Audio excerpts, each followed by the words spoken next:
Japan is changing its foreign policy strategy. It's unveiled plans for its biggest military buildup since World War II. So they made this huge decision to toss off 6 decades of relative pacifism, increase their defense budget by double. Japan's western flank now, Japan sees risk and threat.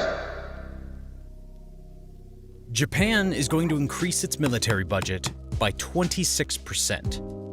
This is Japan's largest military budget increase since World War II. In 2023, Japan will spend around 6.8 trillion yen, or $55 billion, on its military. And Japan's Prime Minister, Fumio Kishida, wants to make this budget even larger. He wants to double Japan's military spending up to 2% of its GDP by 2027. That's about $73 billion. This plan will make Japan the 3rd biggest military spender in the world. It seems that Japan is turning its military around. For decades, Japan's military was purely for self-defense purposes. The Japanese army did this because it earned quite a reputation in East Asia, but now Japan has turned the ship around. It wants to develop a counter-strike capability. Japan wants its military to be able to fight a war. That's what the growing military budget is about. Japan wants to buy more ships, aircraft, ammunition, drones, and hypersonic missiles. It will develop a new 6th-generation fighter jet together with the UK and Italy. To add some context, 6th-generation fighter jets are the best in the world. Japan will also purchase tons of drones, like the Turkish Bayraktar drone. In short, Japan will spend billions of dollars to upgrade their military. The question is, why? We can feel a rapid increase in the severity of the security environment around our country, in countries and the region surrounding our country, a strengthening of nuclear and missile capabilities, a rapid military buildup, and attempts to unilaterally change the status quo through power are becoming more pronounced. Before moving on, just a quick reminder to hit that like button below. YouTube has been restricting my videos a lot recently because of reports from CCP bots. So your like does help out this video massively in terms of the algorithm. All right, now back to topic.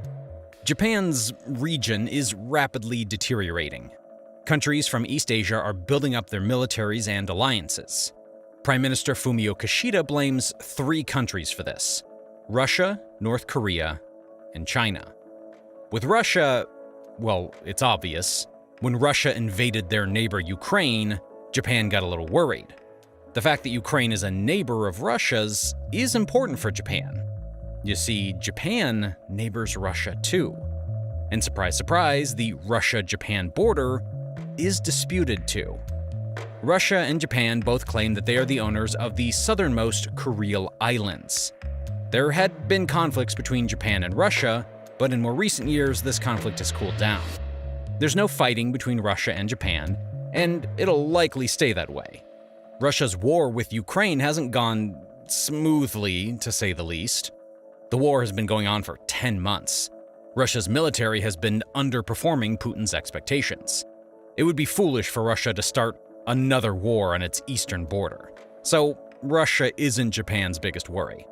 Japan is probably more worried about another country that's close to them, North Korea. Because when you think of North Korea, you think of nuclear bombs. That's right. North Korea has launched a missile over Japan, sparking anger in Tokyo.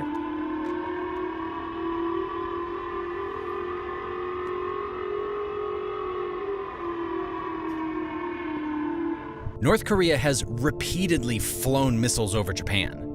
This is terrifying for Japanese citizens.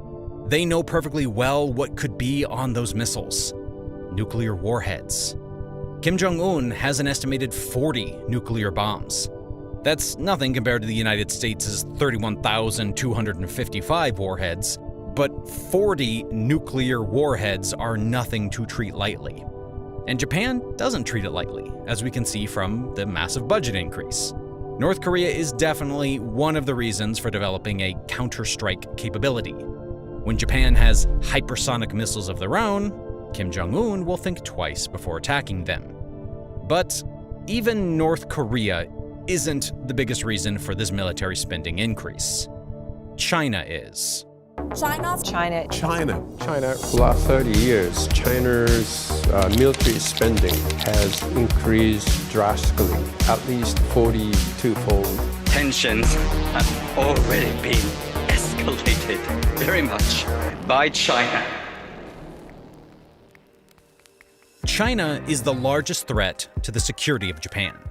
I quote an official national security document here. It describes China as the greatest strategic challenge ever to securing the peace and stability of Japan. This is a huge change in attitude towards China. In 2013, Japan described China as a strategic partner. But a lot has changed since then. One chart can explain this: the military spending of China and Japan. You see, in 2013, the situation was a whole lot different. Japan's military spending was around $49 billion, while China's military was already on the rise with $164 billion in 2013. And this isn't even close to the current number.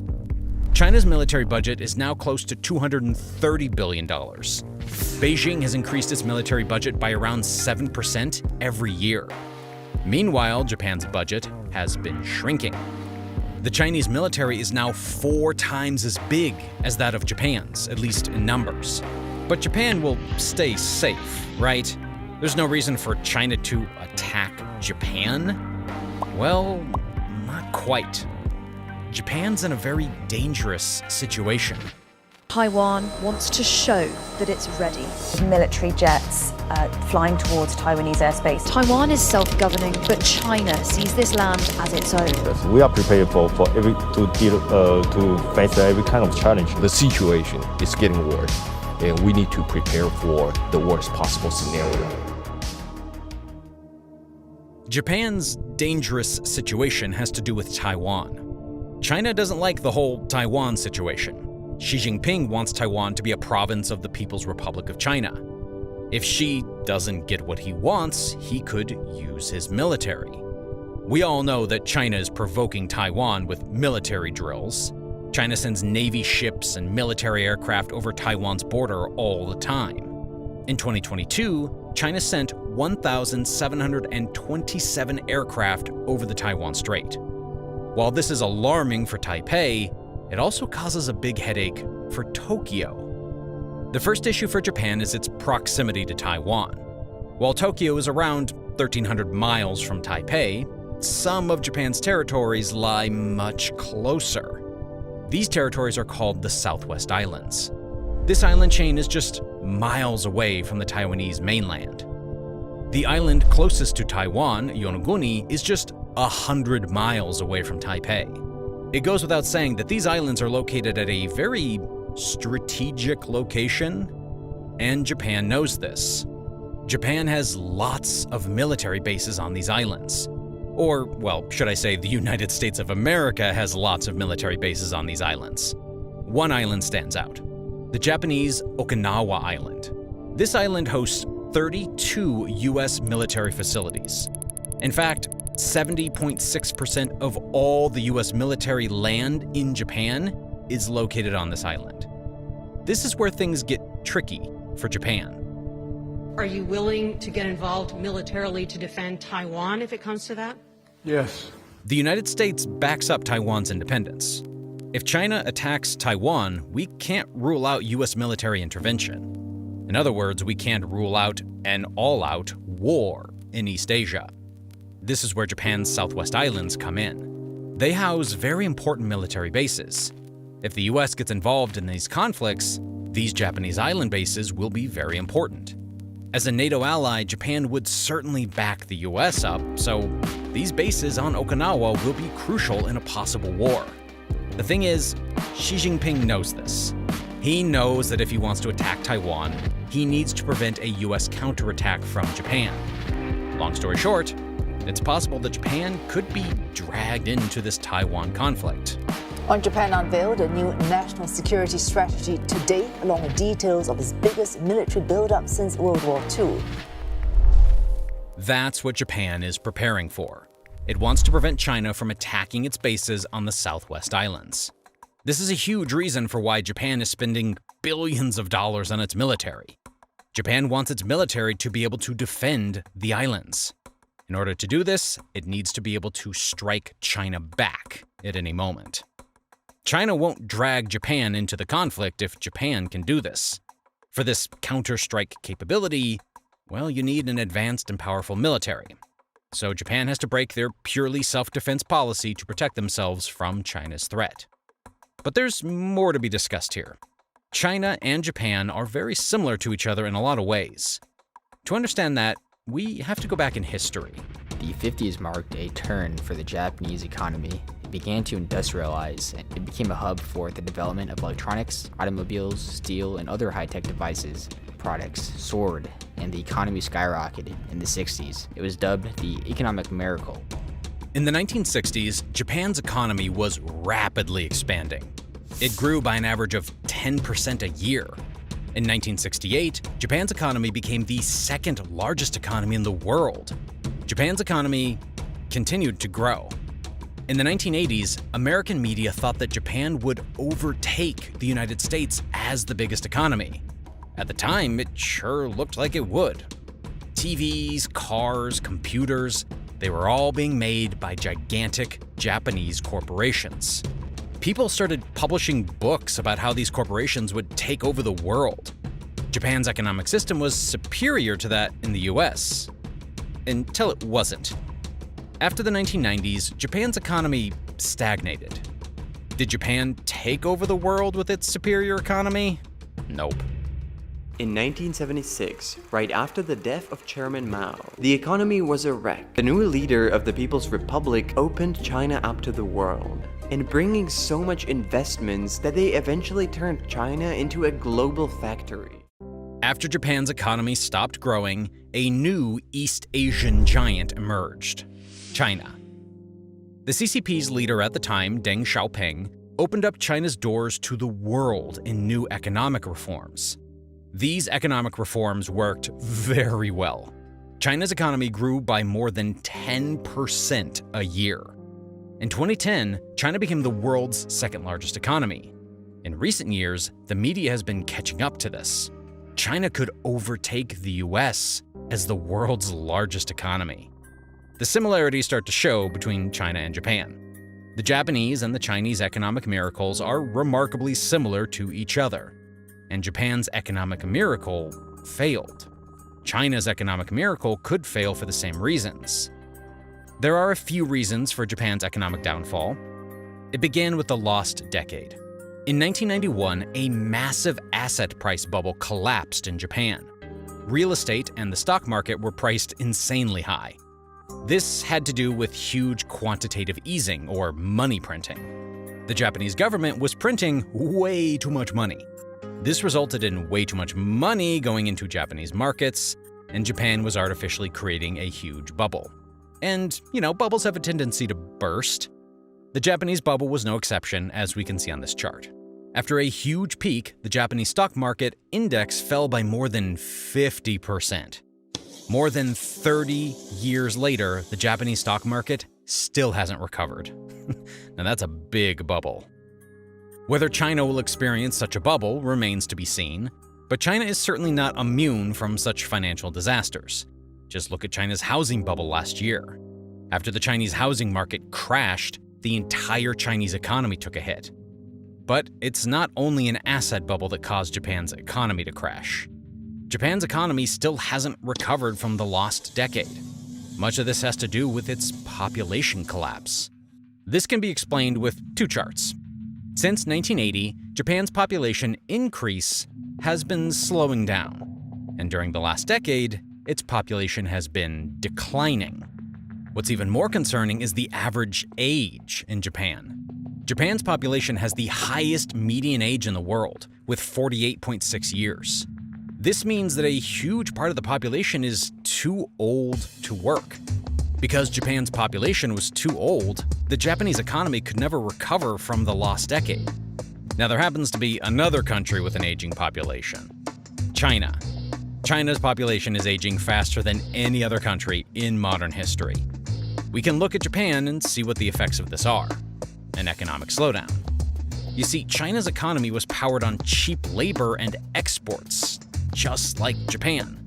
But with an aging population, you don't have the people to pull that off anymore. And China's population is aging fast. Look at China's population under 40. Those are the people you need for your economy. But this population group is going to collapse in China. So Japan had a huge asset bubble and a population collapse. China has a housing bubble and a population collapse of its own. But there's one more similarity to be drawn: competition. During Japan's economic miracle, Japan was the only developed economy in East Asia. But in the 1990s, Japan wasn't alone in this anymore. Meet the 4 Asian tigers. South Korea, Taiwan, Hong Kong, and Singapore had economic miracles of their own. This was good news for East Asia as a whole, but bad news for Japan. The industries that Japan dominated, such as electronics, now faced competition. And the 4 Asian tigers performed very well in these industries. Japan couldn't be the economic powerhouse of the world anymore, because these other countries took their market share away. Now back to China. China is currently the manufacturing hub of the world. It produces a whopping 28% of the world's manufacturing output. But the same could happen to China as Japan. There are a lot of other countries waiting in line to snap China's market share away.